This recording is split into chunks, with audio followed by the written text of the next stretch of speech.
The Chinese appear to have quietly eased themselves into mediating between Myanmar and Bangladesh on the Rohingya issue. They have mooted a phased resolution which seems to have won approval in Dhaka and Naypyidaw.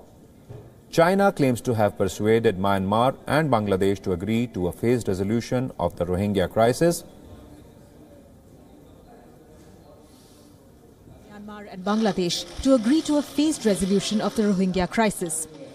At the Asia-Europe Foreign Ministers meeting in Naypyidaw, Myanmar's capital, China's Foreign Minister Wang Yi said that the first would involve a ceasefire in the Rakhine state and the return of refugees currently in Bangladesh, followed by the international community cooperating to develop Rakhine state.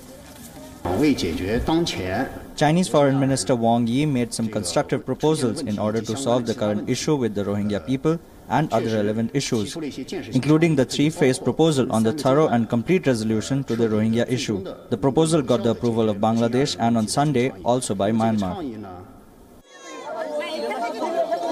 Officials of Bangladesh and Myanmar will now be meeting on Wednesday to discuss the refugees, an estimated 600,000 of whom are now living in squalid camps in Bangladesh.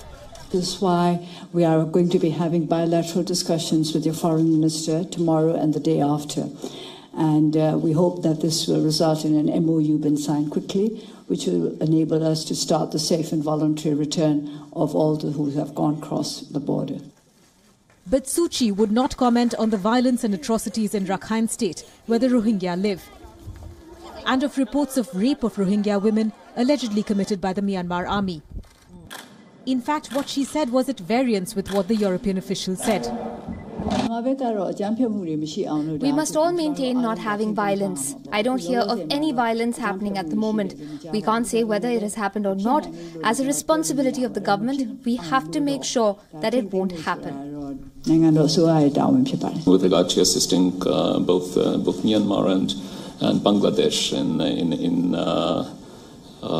this very challenging undertaking, and in order to facilitate for a dignified and safe return of the people to the places of origin, it's critically important that there is first the cessation of violence, and then also that non-discriminatory rule of law and civilian administration is established in the state of Rakhine. Reports say Myanmar plans to settle the Rohingyas in new so-called model villages rather than on lands they previously occupied in Rakhine state. The UN has been critical of the plan, as it says it ends up confining the Rohingyas in permanent camps. There are other issues. Suu Kyi said the Rohingya resettlement would be on the basis of a 1990s agreement. This covered repatriation of Rohingyas who had fled Bangladesh following violence. That agreement did not address the citizenship issue of Rohingyas. Bangladesh says the new agreement must have proper safeguards. Myanmar officials have accused Bangladesh of delaying tactics in order to secure funding from aid agencies for hosting the refugees. Add to that, Suu Kyi has warned that it would take time to resolve matters in Rakhine state, hinting that security may still be an issue. Bureau Report, WION.